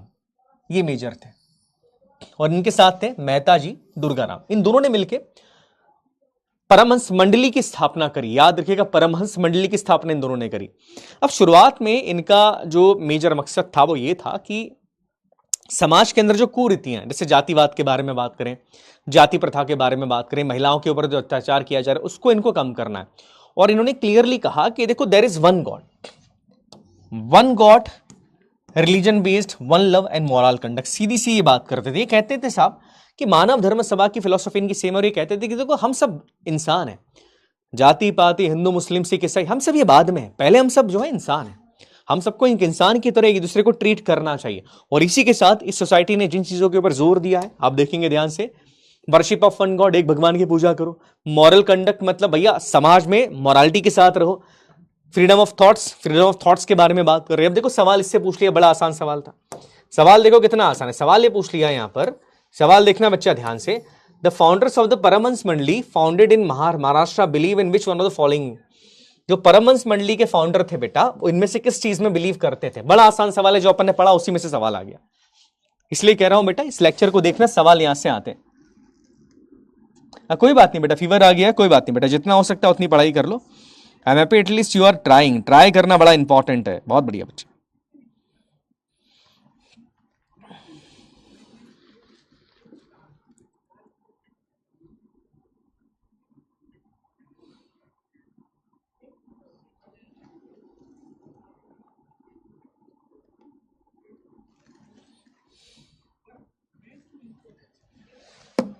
देखो बिल्कुल सही है, one god and breaking caste rules, इसी के बारे में तो बात करी इन्होंने। देखो यहां साहब लिखा है वर्शिप ऑफ वन गॉड, इसके पहले भी अपन ने बात करी थी कि एक भगवान के बारे में बात करें। देखो इसलिए मैं कह रहा हूं बच्चा घबराना नहीं है, सवाल कोई बहुत डिफिकल्ट नहीं आने वाले हैं, आसान ही आएंगे। Option D is the right answer 77.49, बाकी ने गड़बड़ कर दी है। इंग्लिश में सवाल था इसलिए करी है गड़बड़, है ना, ये चीज मत करना गड़बड़। ओके, अब हम एक ऐसे व्यक्ति के बारे में बात करेंगे जिन्होंने भारत के अंदर महिलाओं के एजुकेशन को लेकर बहुत सारा काम किया, बहुत काम किया है। इनका नाम था ईश्वर चंद्र विद्यासागर। मैं समझता हूं कि भारत के हर व्यक्ति को इनके बारे में पता है। खुशी सर इतना सब लर्न कैसे करना है, करना पड़ेगा, यू हैव टू लर्न करना पड़ेगा बेटा, लर्न नहीं किया तो गड़बड़ हो जाएगी, लर्न करना पड़ेगा, याद रखिएगा, लर्न करना पड़ेगा। हिमांशु सर रिपीट परमानेंटली, बेटा रिपीट नहीं होता, this is the online classes, आप इसको फॉरवर्ड करके देख सकते हो। ये यही तो आपको सहूलियत दी जाती है ऑनलाइन क्लासेस के अंदर कि आप उसको फॉरवर्ड करो, फॉरवर्ड करके देख लो। मैं वो सेम पॉइंट रिपीट करूंगा तो might be it will be beneficial for you, but for the other peoples who are watching this lecture, जिन्होंने वो पॉइंट समझ लिया है, उनके लिए फिर वो चीज खराब हो जाएगी। That is the benefit of the online classes कि जो चीज आपको लग रहा है कि मेरे को वापस से सुननी चाहिए, आप बैक करके उसको वापस सुन सकते हो, इसमें ऑफेंडेड होने की कोई जरूरत नहीं है ना। ये चीज देखो सीधी बात है, प्रैक्टिकलिटी वाली बात मैं करता हूं, मैं वो नहीं कर पाऊंगा जो हम करते हैं, मैं प्रैक्टिकलिटी वाली बात करूंगा। ओके क्लियर है, बहुत बढ़िया। चलिए, और हाँ संडे को अपन मॉडर्न हिस्ट्री करने वाले, पूरा अपन करेंगे मॉडर्न हिस्ट्री। ओके चलो आगे बढ़े। चलो नेक्स्ट पॉइंट के बारे में बात करें, ईश्वर चंद्र विद्यासागर। मेरे को लगता है कि 1850 के अंदर ये इन्होंने भारत के अंदर जो महिलाओं के लिए किया है ना, अकॉर्डिंग टू मी भारत के अंदर वो चीज अभी तक हुई नहीं थी। Ishwar Chandra Vidyasagar this a great person, such a great person he was. देखो ये भी बंगाल के हैं, इनका जन्म बंगाल के अंदर ही हुआ है। अब इन्होंने क्या करा, ये संस्कृत कॉलेज के प्रिंसिपल थे 1850 के अंदर। अब जब ये संस्कृत कॉलेज के प्रिंसिपल थे तो इन्होंने देखा कि यार दो चीजों के ऊपर इन्होंने काम करा। पहली चीज इन्होंने देखी, नंबर वन चीज इन्होंने देखा कि भारत के अंदर जातिवाद है बहुत ज्यादा। जब इस कॉलेज के प्रिंसिपल थे तो क्या देख रही कि जब जो पिछड़ी जाति के लोग हैं, हालांकि जातिवाद कुछ होता नहीं, बट जो पिछड़ी जाति के लोग माना जाता था, उनको जमीन पे बिठाया जा रहा है, उनको कॉलेज के अंदर भी नहीं आने दिया जाता है। बहुत सारी चीजें लगता है कि यार ये चीजें यहां पर है, उनको ना कॉलेज के अंदर आने दिया जा रहा है, ना उनको जमीन पे बिठा दिया जाता है। दूसरी बात ये देखते हैं कि हमारे देश में महिलाओं के पास पढ़ने का अधिकार है ही नहीं, फीमेल्स पढ़ ही नहीं सकती हमारे देश में, बहुत बड़ी समस्या है। क्या है, याद रखिएगा, महिलाओं के साथ समान का व्यवहार कैसा होना चाहिए। देखो महिलाओं को सम्मान इस देश में कब मिलेगा, जब महिलाएं पढ़ना सीखेंगी। सर क्या डीप में एमसीक्यू आएंगे कि नहीं, नहीं इतने डीप नहीं आएंगे बेटा, जैसे मैं बता रहा हूं ना वैसे ही आएंगे, डोंट वरी। सी जो जितने एमसीक्यूज इस चैप्टर से आए ना बच्चा, वो सारे मैं करवा दूंगा, 10 साल के मैं करवा दूंगा, डोंट वरी। अभी अपन करेंगे ना, अभी संडे को क्लास होगी अपनी, मैं सारे एमसीक्यूज करवा दूंगा। बहुत डीप वीप नहीं आता, आसान ही आएगा। लोड नहीं लेना यार, लाइफ में लोड नहीं लेना। जितना पढ़ा रहा हूं ना, जो मैं बोल रहा हूं स्टार बना रहा हूं, केवल वो कर लेना तो भी हो जाएगा। आई बस समझे। तो इन्होंने बोला कि नहीं देखो मैं दोनों चीज पे काम करूंगा। पहला चीज ये काम करूंगा कि मैं नॉन ब्राह्मण्स के लिए स्कूल खोलूंगा। पहले क्या था कि पढ़ने का अधिकार ब्राह्मण्स को ही, इन्होंने बोला नॉन ब्राह्मण्स के लिए स्कूल खोलूंगा। दूसरा इन्होंने करा कि इन्होंने पूरे भारत में बच्चियों के लिए कई सारे स्कूल्स खोले, जो कि जरूरी भी था, बच्चियों को पढ़ने का अधिकार ही नहीं था। इन्होंने बोला नहीं साहब, भारत में बच्चियों को पढ़ने का अधिकार होना चाहिए। इसके बाद इन्होंने जिस चीज के लिए सबसे ज्यादा योगदान दिया वो था, इन्होंने चाइल्ड मैरिज के अगेंस्ट सरकार को बोला कि चाइल्ड मैरिज नहीं होनी चाहिए। महिलाओं की, बच्चियों की छोटी उम्र में शादी करवा दी जाती थी, करवा दी जाती, हाँ जी करवा दी जाती। छोटी उम्र में महिलाओं की शादियां करवा दी जाती थी, होता था, हाँ जी होता है, आज भी कई पार्ट्स के अंदर होता है जहां पर बच्चियों की छोटी उम्र के अंदर शादी करवा दी जाती। इन्होंने बोला नहीं ये नहीं होगा। दूसरा इन्होंने बोला कि अगर किसी महिला का विवाह हो गया था, अब विवाह हो गया, वो विधवा हो गई, किसी कारण से पति की उम्र ज्यादा थी, पति मर गया, विधवा हो गई, तो महिलाओं का पुनर्विवाह करवाना चाहिए, मतलब विडो रिमैरिज करना चाहिए। विडो रिमैरिज कैसे करवाया जाए, बिकॉज विडो रिमैरिज के अंदर क्या होता था कि अगर विडो की रिमैरिज करवाई जा रही तो बहुत सारे समाज के लोग आके उस महिला को भी मारते थे, जो शादी कर रहा उसको भी मारते थे, ये चीज होती थी। हाँ जी मजाक नहीं कर रहा हूं, मान लो पता लग गया विडो रिमैरिज हो रही है, तो जितने लोग हैं ना, जो संगठन के लोग हैं, सब चले जाएंगे, भैया महिलाओं को मारेंगे, उसके पति को मारेंगे। अब ये चीज बड़ी गलत थी, तो इन्होंने इसके लिए आंदोलन लड़ा और इन्होंने एक कानून देश में लागू करवाया, this is the widow remarriage act 1856 का। बच्चा इसका ईयर याद रखना बेटा, सवाल आ गया था एक बार एक एग्जाम में कि विडो रिमैरिज एक्ट किस साल भारत में लागू किया गया, तो याद रखिएगा ये 1856 के अंदर भारत में लागू किया। दो लोगों का योगदान बहुत रहा, एक तो हमारे ईश्वर चंद्र विद्यासागर जी, दूसरे थे यहां पर रानी रसोमनी, याद रखिएगा, इन्होंने भी बहुत लड़ाई लड़ी इस चीज के लिए, तो कुछ चीजें याद रखिएगा। इसके बाद इन्होंने बिट्ठूर कॉलेज की स्थापना करी, कई सारे काम इन्होंने करे। इन्होंने जो है मेट्रोपॉलिटन इंस्टीट्यूट ऑफ कलकत्ता की स्थापना करी, जहां पर हिंदू, मुस्लिम, सिख, ईसाई, हर जाति के बच्चे, महिला, पुरुष सब आकर पढ़ाई कर सकते थे। पर महिलाओं के सम्मान में जब भी हम बात करते हैं और हम बात करते हैं जातिवाद के बारे में, तो दो कपल, एक ऐसे कपल का नाम याद किया जाता है जिनको लेकर भारत में कई सारी मूवीज भी बनी। किसके बारे में बात कर रहा हूं, थोड़ा दिमाग लगाइए। हाँ बेटा, क्या सती प्रथा जौहर से कनेक्टेड थी? यस इट वॉज, बिल्कुल।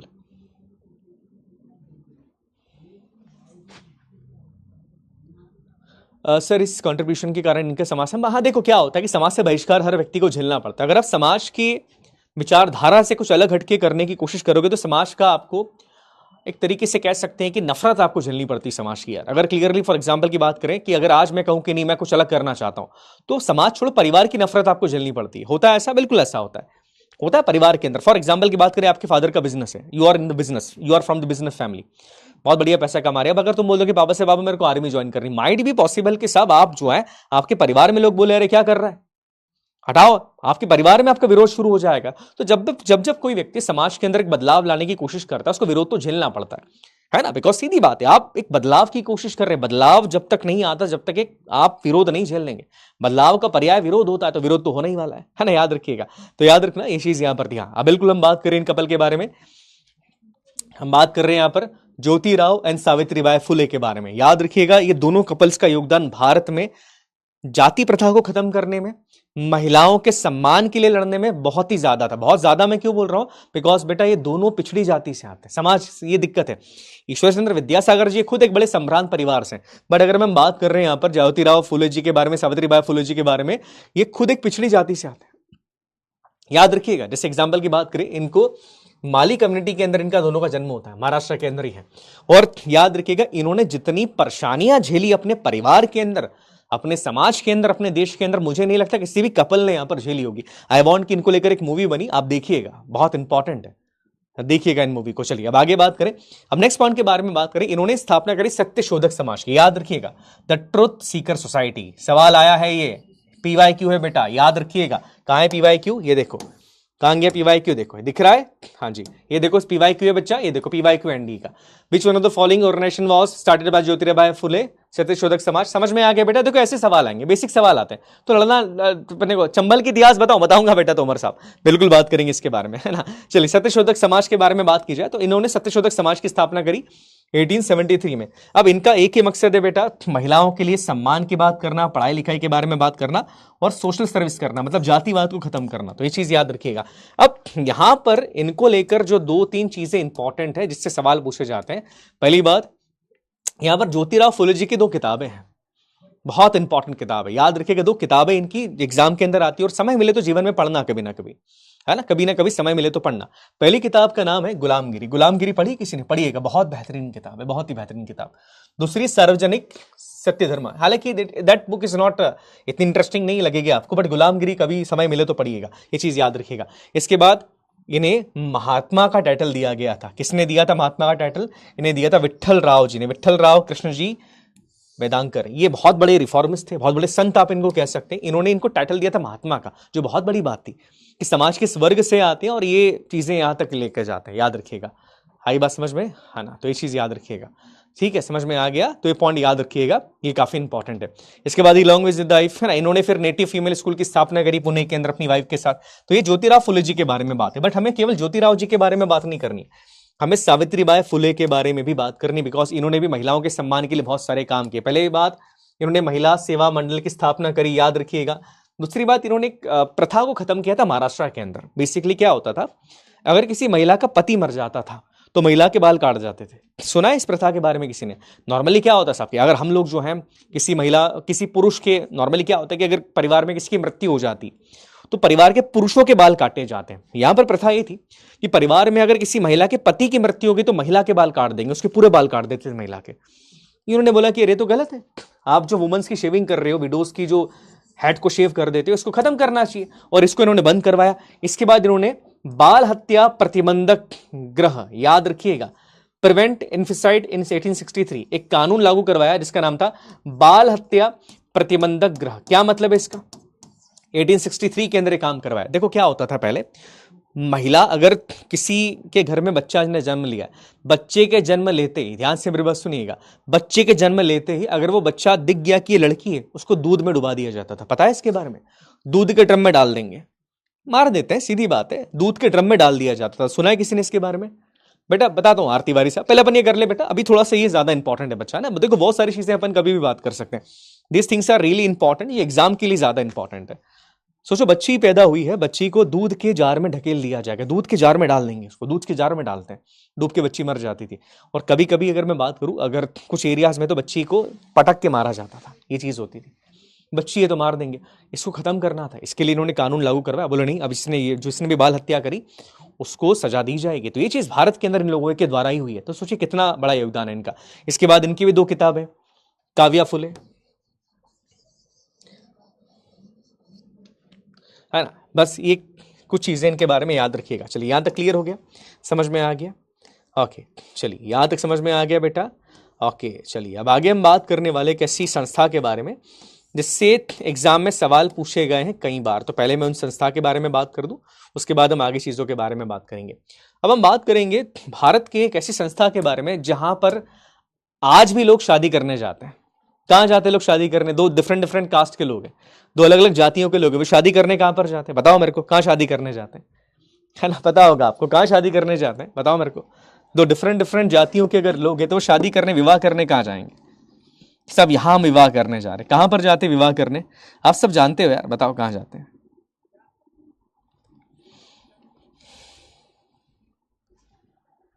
कोर्ट में नहीं जाएंगे। हाँ, कोर्ट में तो जाते हैं, और कहां जाते हैं? कौन से मंदिर में जाते हैं? बिल्कुल सही बात, एक भी सवाल नहीं है।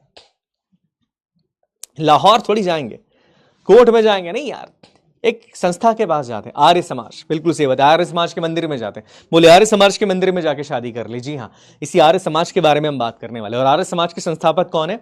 स्वामी दयानंद सरस्वती जी। याद रखिएगा, जिन्हें मूल शंकर के नाम से भी जाना जाता है। नोट करना बेटा, ये एक ब्राह्मण फैमिली में गुजरात में पैदा होते हैं, और इनके पिताजी बहुत अमीर थे, बहुत अमीर थे इनके पिताजी, मतलब बहुत पैसा था इनके पास। पर ये घर से निकल जाते 15 साल में, बोले भैया मैं सत्य की तलाश में निकल रहा हूं। तो संत है, और ये स्थापना करेंगे मुंबई में आर्य समाज की। याद रखिएगा, आर्य समाज की स्थापना क्यों की जाती है? कि भारत में जो वेस्टर्न इन्फ्लुएंस बहुत ज्यादा पड़ रहा है, भारत में जो अंग्रेजों का इन्फ्लुएंस भारत में पड़ रहा है, अंग्रेजों की तरह कपड़े हम पहन रहे हैं, उनकी भाषा को हम अपनाने की कोशिश कर रहे हैं, उनके विचारधारा के ऊपर हम चल रहे हैं, इसको खत्म करने के लिए आर्य समाज की स्थापना करेंगे मुंबई के अंदर। अब याद रखिएगा, बाद में हेडक्वार्टर को शिफ्ट कर देंगे मुंबई से लाहौर, बट इनका एक स्लोगन बहुत फेमस है। इनका स्लोगन था बेक टू द वेदास, वेदों की ओर लौटो। हमारे जो वेद हैं, जो चार वेद, उनकी ओर लौटो, वेदों का पालन करो। वेदों का पालन करना जरूरी है, वेदों का पालन नहीं करा तो समस्या आ जाएगी। इसके बारे में इन्होंने बात करी। तो नाम क्या है इनका? स्वामी दयानंद सरस्वती, जिन्हें मूल शंकर के नाम से भी जाना जाता है। याद रखने, एक सवाल इनके बारे में आएगा, बताऊंगा मैं। इन्होंने स्थापना करी आर्य समाज की। आर्य समाज के अंदर इन्होंने कई सारी चीजें फिक्स कर दी। फॉर एग्जांपल, इन्होंने बोला कि अगर लड़के को शादी करनी है तो 25 साल उम्र होनी चाहिए लड़के की, और लड़की को शादी करनी है तो 16 साल उम्र होनी चाहिए लड़की की। कितनी बढ़िया बात है ना। इसके बाद इन्होंने दयानंद एंग्लो वैदिक कॉलेज की स्थापना करी लाहौर में 1886 में। सवाल पूछा गया है, याद रखिएगा। इसके बाद इन्होंने बहुत सारी यूनिवर्सिटीज की स्थापना करी है, पर ये चीजें इंपॉर्टेंट है। इन्होंने सती प्रथा को उन्मूलन करा, बोले सती प्रथा नहीं होनी चाहिए। इन्होंने चाइल्ड मैरिज को गलत बताया, बोले चाइल्ड मैरिज नहीं करनी चाहिए, गलत है। ईश्वर चंद्र विद्यासागर जी से भी मिले हैं, हाँ बातचीत हुई इनकी, इनसे मिले हैं।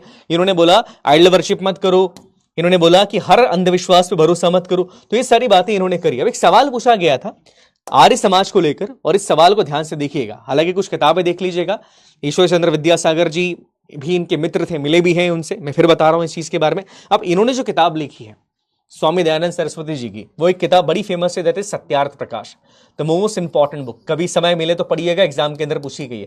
बाकी दो किताबें याद रखो नहीं रखो कोई फर्क नहीं पड़ेगा, वेद भाष्य कोई दिक्कत नहीं है, सत्यार्थ प्रकाश याद रखना। एक सवाल जो है एग्जाम के अंदर आया है यहां से, इस सवाल का जवाब दीजिए। बताइए इस सवाल का जवाब क्या होना चाहिए? टेक योर टाइम, 45 सेकंड्स ले लो, कोई दिक्कत नहीं, पर सवाल को ध्यान से देख के सवाल का जवाब बताओ। सबका सवाल का जवाब सही होना चाहिए। देखो सवाल कई बार ऐसे घुमा के आ जाता है, सवाल आसान है पर कई बार क्या घुमा के पूछ लेते हैं, यार घुमा के पूछ लिया सवाल, ये चीजें होती है कई बार। सवाल आसान ही होते हैं, सवाल is not difficult, questions are not difficult, answers are, है ना। ऐसा कुछ नहीं, ऐसा भी नहीं है।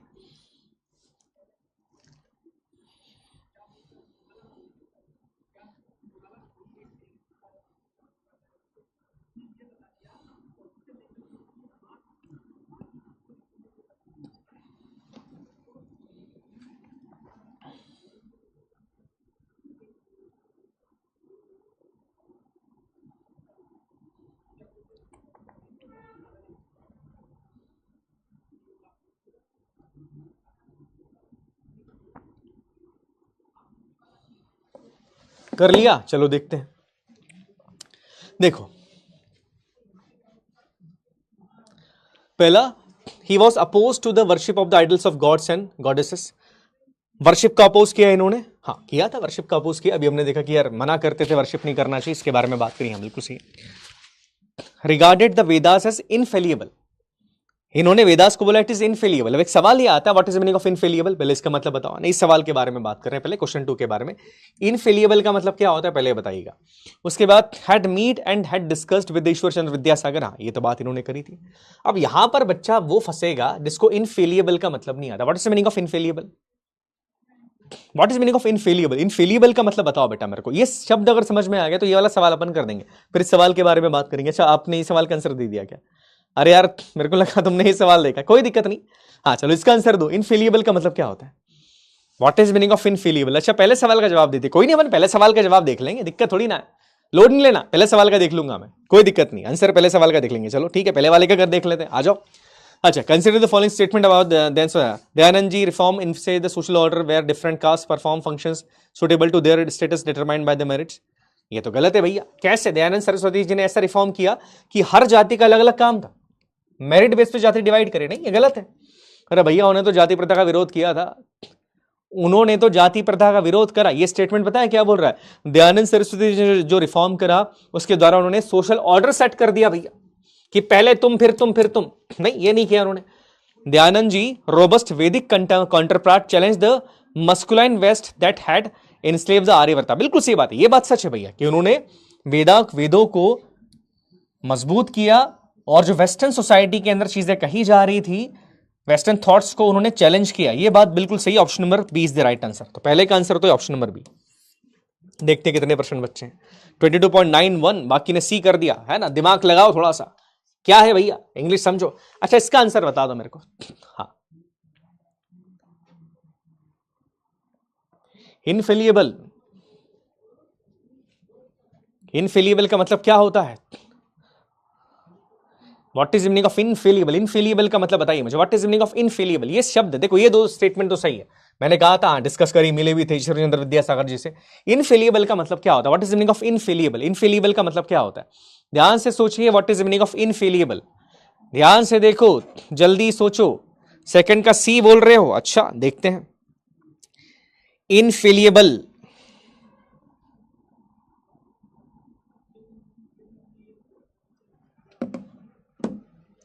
बिल्कुल सही, इनफेलिएबल का मतलब है अचूक, अचूक जिसमें गलती नहीं हो सकती। तो ये उसी के बारे में तो बात कर रहे हैं। इन्होंने किस बारे में बात करी? उन्होंने बोला वेदों की ओर लौटो, वेदों की ओर लौटो, बिकॉज वेद ही सच बात करते हैं, वेदों के बारे में ही तो बात कर रहे हैं। अचूक के साथ गलती कर ही नहीं सकते वेदास, बिल्कुल इसके बारे में बात करते हैं। तीनों सही है बेटा, ध्यान से सोचो। तो सवाल ऐसे आते कई बार इसमें थोड़ा सा दिमाग लगाना पड़ता है। तो इस सवाल का आंसर था, अरे यार तब तो बता ही दिया मैंने answer, option number A is the right answer दूसरे सवाल का, ठीक है याद रखिएगा। इनफेलिएबल मतलब जो अचूक है बेटा, जिसमें गलती हो ही नहीं सकती। बिल्कुल इन्होंने कहा है कि भाई वेदों में गलती नहीं हो सकती, इसलिए तो क्या बोल रहे हैं, वेदों की ओर लौटो। अदरवाइज क्यों बोलेगा कोई आदमी किसको फॉलो करो? बिकॉज वो आदमी मानता है कि वेदों में गलती नहीं हो सकती। याद रखिएगा, आई बात समझ में क्लियर है? तो छोटी सी बात याद रखना, देखो सवाल आसान आते हैं, सवाल इज नॉट डिफिकल्ट के सवाल बहुत डिफिकल्ट आ गया भैया, ऐसा कुछ नहीं है, पर हम कई बार गड़बड़ करते हैं। अब हम एक ऐसे मूवमेंट के बारे में बात करेंगे जिसको लेकर सवाल पूछा गया है एग्जाम के अंदर, ये अलीगढ़ मूवमेंट। अलीगढ़ मूवमेंट के बारे में किसी ने सुना है? सर सैयद अहमद खां के बारे में किसी ने सुना है? सर सैयद अहमद खां, कितने बच्चों ने सर सैयद अहमद खां का नाम सुना है कि सर बहुत बढ़िया व्यक्ति थे? सर सैयद अहमद खां के बारे में बात कर रहे हैं। सही है बच्चा, किसका सही था भाई साहब? अरे बहुत बढ़िया, सेकंड का दे दिया। अरे कोई ना, सी देखो लोड नहीं लेना है, जितने सही आंसर बन रहे सही करो, एग्जाम में गलत मत करके आना, ठीक है बच्चों? एग्जाम यहां गलत कर दो प्रथमेश सर के सामने, it's okay, totally fine. Exam में गलत नहीं करना है मेरे प्यारे बच्चों, ठीक है? समझ में आ गया? हाँ चलो अलीगढ़ मूवमेंट के बारे में बात करेंगे। अलीगढ़ मूवमेंट की शुरुआत करी सर सैयद अहमद खान ने। अब देखो हुआ क्या, मैं आपको थोड़ी सी कहानी बताऊं, मूवमेंट की शुरुआत क्यों हुई।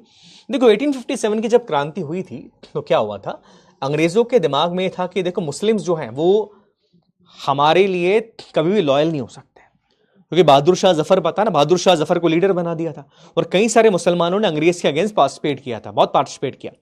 तो अंग्रेजों के दिमाग में यह था कि यार किसी भी मुस्लिम को सरकारी पोस्ट के ऊपर अब अपने को लेना नहीं है। दूसरी बात, जितने मुस्लिम देश के अंदर थे उस टाइम पर वो बहुत ज्यादा पढ़े लिखे नहीं थे, कुछ रीजंस के कारण वो पढ़ाई लिखाई ज्यादा कर नहीं पा रहे थे। अब ये बहुत बड़ी समस्या थी। अब इस बात को ध्यान रखने के लिए कि भैया अंग्रेजों का भी पार्टिसिपेशन देश के अंदर रहे, माफ कीजिएगा, मुसलमानों का पार्टिसिपेशन भी देश के अंदर रहे, मुसलमान भी इस देश के पढ़े लिखे अच्छे से पढ़ाई करें, साइंस को जाने, टेक्नोलॉजी को जाने, कुरान भी पढ़े पर साइंस और टेक्नोलॉजी को भी जाने, ताकि वो नौकरी कर सके, ज्ञान प्राप्त कर सके। बिकॉज देखो यहां पर हिंदू ज्ञान प्राप्त कर रहे थे, चीजें हो रही, ब्रह्म समाज, आर्य समाज, ये सारे समाज बन रहे। मुसलमानों के लिए भी किसी सोसाइटी का बनना बहुत इंपॉर्टेंट था। और इसकी शुरुआत किसने करी? इसकी शुरुआत करी सर सैयद अहमद खान ने। याद रखिएगा, सर सैयद अहमद खान बहुत बड़े इंपॉर्टेंट है, बहुत इंपॉर्टेंट व्यक्ति, इनके बारे में हम बात करेंगे। और ये अलीगढ़ मूवमेंट की शुरुआत करने वाले हैं, याद रखिएगा। अब इनके बारे में अगर मैं बात करूं तो शायद इनके बारे में जितनी बात की जाए वो कम है। इनका सम्मान अंग्रेज भी करते थे। अंग्रेज क्यों करते हैं इनका सम्मान? बिकॉज आप खुद सोचकर देखिए, अंग्रेजों ने इन्हें नाइटहुड की उपाधि दी थी। नाइटहुड की उपाधि का मतलब क्या होता है पता है? अंग्रेजों की नजर में सबसे महान आदमी। 1888 के अंदर इनको नाइटहुड की उपाधि दी गई। ये जज थे, ये जज थे, ये वॉज अ जज। सोचिए इतनी बड़ी बात, जज थे। इन्होंने जज की पोस्ट से इस्तीफा दे दिया और बोला नहीं साहब मैं मुसलमानों के लिए काम करूंगा। इसके बाद इन्होंने क्या करा? इन्होंने बोला कि देखिए वेस्टर्न एजुकेशन को भी अपने को पढ़ना है और कुरान की टीचिंग्स को भी पढ़ना है। बोले ये चीजें अपन को ध्यान रखनी है। बोले कुरान ही फाइनल अथॉरिटी, पर हमको वेस्टर्न टीचिंग्स के बारे में भी बात करनी है, हमको साइंस के बारे में भी पढ़ना पड़ेगा। अब इसके लिए इन्होंने क्लियरली कहा कि देखो सीधी बात है, भारत के अंदर उर्दू जो है वो हर मुसलमान को आना चाहिए। क्लियरली इन्होंने बोला कि ये आना चाहिए। और इन्होंने क्लियरली बोला कि देखो साहब, मैं इस्लामिक सोसाइटी की कस्टम्स को नहीं बदल रहा हूं, पर मैं चाहता हूं कि भारत का हर मुसलमान पढ़ा लिखा हो, ताकि आगे जाके वो नौकरी कर पाए, आगे जाके सरकार के लिए काम कर पाए, अपने पैरों के ऊपर खड़ा हो पाए। इसलिए इनका नाम बहुत ज्यादा फेमस है। अब इन्होंने क्या क्या करा है, ध्यान से मेरी बात सुनिएगा। इन्होंने सबसे पहले एक अखबार निकाला, तिजबुल अखलाक, याद रखिएगा। इसके बाद इन्होंने किताब निकाली है, हालांकि किताब इनकी इतना इंपॉर्टेंट नहीं है, बट इनकी जो सोसाइटी है वो काफी इंपॉर्टेंट है। साइंटिफिक सोसाइटी ऑफ अलीगढ़ की स्थापना करते हैं, नोट कर लीजिएगा। इसके साथ इन्होंने एक कॉलेज की स्थापना करी, that is the MAO college, the most important college. ये कॉलेज आज भी है, Mohammedan Anglo Oriental college, Aligarh के अंदर स्थापना करी। और देखो यहीं से सवाल पूछा गया एग्जाम के अंदर, सवाल का जवाब दीजिएगा। जो चीजें पढ़ाई है मैंने उसी से सवाल पूछा गया, सवाल का जवाब दो जरा। इस सवाल का क्या जवाब होगा बताइए मेरे प्यारे बच्चों, क्या जवाब होगा इस सवाल का? ध्यान से देखिए सवाल को, गड़बड़ नहीं करना है प्यारे बच्चों, है ना? मेरे को पता है वैसे तो नहीं करोगे गड़बड़ यार।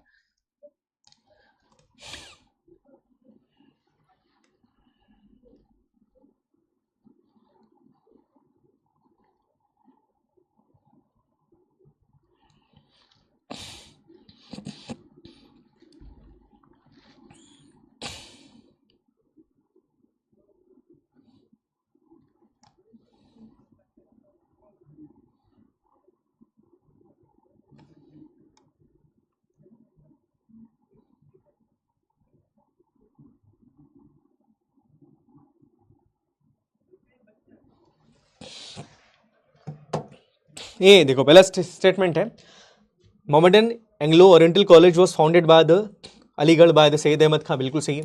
Syed Ahmed Khan was a great believer in religious toleration and Hindu, Parsis and Christian had contributed to the funds of his college. बिल्कुल सही बात है भैया। इन्होंने कभी ऐसी बात करी कि वे दूसरे धर्म के प्रति असम्मान करना चाहिए? रिलीजियस टॉलरेंस के बारे में तो बात कर रहे हैं। रिलीजियस टॉलरेंस का मतलब क्या होता है? कि सारे धर्मों का सम्मान करते थे। बिल्कुल सारे धर्मों का सम्मान करते थे, बिल्कुल सही। इन्होंने कभी, मैंने ऐसा कोई व्यक्ति हो सकता है क्या कि जो ये बोले नहीं साहब मेरे ही धर्म सही और उसको अपन महान बोल देंगे? कभी नहीं करा इन्होंने। भैया इस सवाल का जवाब है both 1 and 2, C is the right answer. थोड़ा सा लॉजिक लगाना था इसमें, लिखा नहीं तो क्या हम सोचेंगे भी नहीं इसके बारे में। 37.85, बहुत बढ़िया, बहुत ही बढ़िया बच्चे, बहुत बढ़िया। समझ में आ गई चीजें? क्लियर हुई? क्लियर हुई चीजें? याद रखिएगा, क्लियर हुई? याद रखना ये चीजें इंपॉर्टेंट है, एग्जाम के अंदर आई है, इसलिए इनको जानना समझना बड़ा जरूरी है। आई बात समझ में? क्लियर हो गया? हाँ जी। अब हम बात करेंगे रामकृष्ण मूवमेंट के बारे में। रामकृष्ण जी कौन है? कोई इनके बारे में जानता है? रामकृष्ण का मतलब क्या है? स्वामी विवेकानंद के गुरु हैं। जी हाँ, हम बात कर रहे हैं किसके बारे में? एक ऐसे व्यक्ति के बारे में जो कि मेरे हिसाब से भारत के एक महान संत आप इनको कह सकते हैं, ये रामकृष्ण परमहंस जी। इनके बारे में कई सारी चीजें हैं। और ये स्वामी विवेकानंद, जिनका रियल नाम नरेंद्र था, उनके गुरु हैं। अब देखिए इनके बारे में अगर मैं बात करूं तो शुरुआत में इनका जो रियल नाम है वो था गंगाधर चट्टोपाध्याय, इनका रियल नाम है ना? याद रखिएगा। ये दक्षिणेश्वर काली मंदिर बंगाल के अंदर उसके प्रीस्ट थे और मां काली के परम भक्त इनको कहा जा सकता है, याद रखिएगा। इन्होंने ये कहा कि देखिए हमको भक्ति के साथ साथ योगा के ऊपर भी ध्यान केंद्रित करना पड़ेगा, हमको फिलोसॉफिकल बातें करनी पड़ेगी, हमको योगा के ऊपर ध्यान केंद्रित करना पड़ेगा और हमको ज्ञान के ऊपर ध्यान ज्यादा केंद्रित करना। ये नहीं कि केवल आप भजन भक्ति कर रहे हो, ज्ञान की बातें करो। संसार क्या है, मृत्यु क्या है, मरने के बाद क्या होता है, जीवन क्या है, फिलोसॉफिकल बातें करो, इंटेलेक्चुअल बातें करो। तो याद रखिएगा ब्रह्म समाज की जो भी चीजें थी, याद रखिएगा ब्रह्म समाज की जो चीजें हैं वो थोड़ी सी इंपॉर्टेंट है ब्रह्म समाज की चीजें। पर ब्रह्म समाज को समझने के लिए आपका पढ़ा लिखा होना जरूरी था। आप पढ़े लिखे तो ही ब्रह्म समाज की बातें आप समझ पाओगे। पर जो नॉर्मल लोग हैं उनके लिए क्या किया जाए, तो नॉर्मल लोगों के लिए उन्होंने कहा कि इनको वेदों के साथ जोड़ने के लिए अपने को इनको योगा सिखाना पड़ेगा। योग, ध्यान, भक्ति के द्वारा व्यक्ति को जोड़ा जाएगा, तब व्यक्ति समझ पाएगा। और इसी के लिए रामकृष्ण मूवमेंट की शुरुआत करी है महान रामकृष्ण परमहंस जी ने, याद रखिएगा। और ये खुद रामकृष्ण परमहंस के द्वारा इसकी स्थापना की गई। अब क्या किया गया, इन्होंने परमहंस जी ने रामकृष्ण मठ की स्थापना भी करी। मठ का मतलब क्या होता है बेटा, मठों का मतलब होता है कि यहां पर ये जो यंगस्टर्स होते हैं उनको बुलाते थे और मठों के अंदर उनको दीक्षा दी जाएगी, उनको सिखाया जाएगा योग क्या है, ध्यान क्या है, शारीरिक बल, इन सब के बारे में इनको बताया जाता था। तो बहुत सारी चीजें इन्होंने कही है, याद रखिएगा। तो एक बहुत बहुत इंपॉर्टेंट है, बड़ी इंपॉर्टेंट चीज है। अब इसके बाद हम बात करेंगे रामकृष्ण मिशन के बारे में। देखिए जब रामकृष्ण परमहंस जी की मृत्यु हो जाती है उसके बाद उनके संदेश को पूरी दुनिया के अंदर ले जाने के लिए कैसे व्यक्ति का जन्म होता है, जिनको रामकृष्ण परमहंस जी अपना सबसे प्रिय शिष्य बोलते थे। जी हाँ, मैं इनका नाम जिनके बारे में बात कर रहा हूं आप सबने उनका नाम सुना ही होगा, वो है स्वामी विवेकानंद जी, याद रखिएगा, जिन्हें नरेंद्र के नाम से भी जाना जाता है। तो याद रखना रामकृष्ण मिशन की स्थापना किसने करी है, स्वामी विवेकानंद जी ने 1897 के अंदर। और रामकृष्ण मिशन के बारे में बात करूं, ये रामकृष्ण मठ के बारे में बात करूं, दोनों का ही हेडक्वार्टर बेल्लूर कलकत्ता के अंदर आज भी है, देख लीजिएगा आज भी यहां पर है। अब देखो इनकी जो आइडियोलॉजी है वो सिंपल सी, ये कहते हैं कि देखो समाज के लिए भी काम करना अपने को। हम भक्ति के बारे में बात करेंगे, हम ध्यान के बारे में बात करेंगे, हम योगा के बारे में बात करेंगे, पर हमको समाज के लिए भी तो काम करना है। इसलिए इन्होंने क्या करा, स्कूल्स खुलवाए, जी हाँ, कॉलेज खुलवाए, हॉस्पिटल खुलवाए, कई सारे काम इन्होंने करे। तो ये कुछ चीजें याद रखिएगा, ये काफी इंपॉर्टेंट है। अब थोड़ी बहुत स्वामी विवेकानंद जी के बारे में बात कर ले। जी हाँ, देखो स्वामी विवेकानंद जी के बारे में अगर मैं बात करूं, इनका रियल नाम है नरेंद्रनाथ दत्ता। अब इनको आप एक चीज से जानते होंगे, इन्होंने पार्लियामेंट ऑफ रिलीजन, सारे धर्मों की सभा हुई थी शिकागो के अंदर, याद है 1893 के अंदर। वहां जाकर इन्होंने जो संबोधन दिया है भारत की संस्कृति के बारे में, उन्हें कोई भी भारतीय भूल नहीं सकता। इन्होंने शुरुआत करी लेक्चर की, मेरे प्यारे भाई और बहन, इतनी बड़ी बात, बिकॉज उनके लिए बहुत बड़ी बात थी कि यार कोई आदमी इतनी बड़ी बात कर रहा है। सारे लोग जो तालियों से इनका स्वागत करना शुरू कर दिया। तो ये थे स्वामी विवेकानंद जी। अब इनकी एक बात बहुत बढ़िया, ये कहते हैं कि देखो हमें अपने दिमाग के साथ साथ शारीरिक बल पे भी जोर देना चाहिए। ऐसा नहीं कि तुम बड़े इंटेलिजेंट हो पर तुम्हारा शरीर बिल्कुल कमजोर है, बॉडी बनाओ। ये कहते थे कि साहब शरीर होना चाहिए अफगान जैसा। अफगान जो है बड़े लंबे चौड़े से होते हैं, ये हमेशा कहते हैं कि शरीर अफगान की तरह होना चाहिए। अफगान लंबे चौड़े बड़े बलिष्ठ होते हैं, बड़ा पावर होता है उनमें। जो हमेशा कहते थे कि शरीर अफगान की तरह बनाओ और शरीर के ऊपर भी बल दो। लोग अपने दिमाग को मजबूत करने में लगे रहते, केवल दिमाग से काम नहीं चलेगा, शरीर पे भी बल देना पड़ेगा। शरीर को मजबूत करो, बॉडी बनाओ भैया, वर्कआउट करो, वर्जिश करो, इसके बारे में बात कर रहे हैं। बिकॉज ये हमेशा कहते हैं कि जितना बढ़िया शरीर तुम्हारा होगा उतना बढ़िया दिमाग तुम्हारा चलेगा। इसके बारे में बात कर रहे हैं, बिल्कुल सीधी बात है और ये चीज इन्होंने करी है। इसके बाद एक क्लियरली कहते थे कि देखो किसी भी आदमी को, जो गरीब आदमी है, जो भूखा आदमी है, उसको परेशान मत करो। और उसको अगर तुम धर्म के बारे में बात करोगे तो वो पहले उसकी गरीबी दूर करो, पहले उस भूखे को भोजन करवाओ, फिर उसके बाद धर्म के बारे में बात करो। ये चीजें यहां पर करो, याद रखिएगा। क्लियर है? हाँ जी, याद रखिएगा। देखो क्या होता है, कुछ लोग कहते हैं कि सर स्वामी विवेकानंद जी की इतनी जल्दी डेथ कैसे होगी। देखिए कुछ लोग ऐसा होते हैं जिनको अपने जीवन को छोड़ने का अधिकार होता है कि कब मेरे को मेरा जीवन छोड़ना है, और यह क्षमता स्वामी विवेकानंद जी के अंदर थी। कब अपना जीवन छोड़ना, उनको लगा कि अब मेरा काम हो गया, उन्होंने अपने शरीर को छोड़ दिया। हर व्यक्ति का अपना अपना एक लक्ष्य होता है। तो ये बड़े इंटेलिजेंट व्यक्ति थे। किताब को देख के कहा जाता है कि भैया बहुत सारे किताब के पन्ने पढ़ लेते, विलक्षण प्रतिभा इनके अंदर थी। तो याद रखिएगा, है ना। इसके बाद ये यूएसए के अंदर गए, लंदन भी रहे, ये याद रखिएगा। 1897 के अंदर इन्होंने लेक्चर दिए और वापस से लंदन, भारत के अंदर 1897 में आने से पहले ये लंदन, यूएसए हर जगह पर रहते थे। तो देखो छोटी छोटी बातें इनके बारे में याद रखना है, बिकॉज एग्जाम्पल के अंदर इनके बारे में सवाल थोड़ा सा पूछा जाता है। तो चलिए ठीक है, यहाँ तक चीजें, आई होप चीजें क्लियर हो गई होगी। आज जितनी भी बातें हम लोगों ने करी, जितनी भी सोसाइटीज के बारे में बात करी, आई होप चीजें क्लियर हो गई होगी। समझ में आ गया, क्लियर हो गया बेटा आज जो चीजें हमने पढ़ी है। एक आध सोसाइटी और अगर बचेगी, वैसे तो नहीं बचेगी तो मैं आगे बता दूंगा, है ना। वैसे बची तो नहीं है क्योंकि आज ज्यादा ही हिस्ट्री पढ़ लिया आपने, है ना। चलिए ठीक है, आई होप चीजें क्लियर हो गई होगी। तो ध्यान रखिएगा बेटा अपना, ठीक है। मेहनत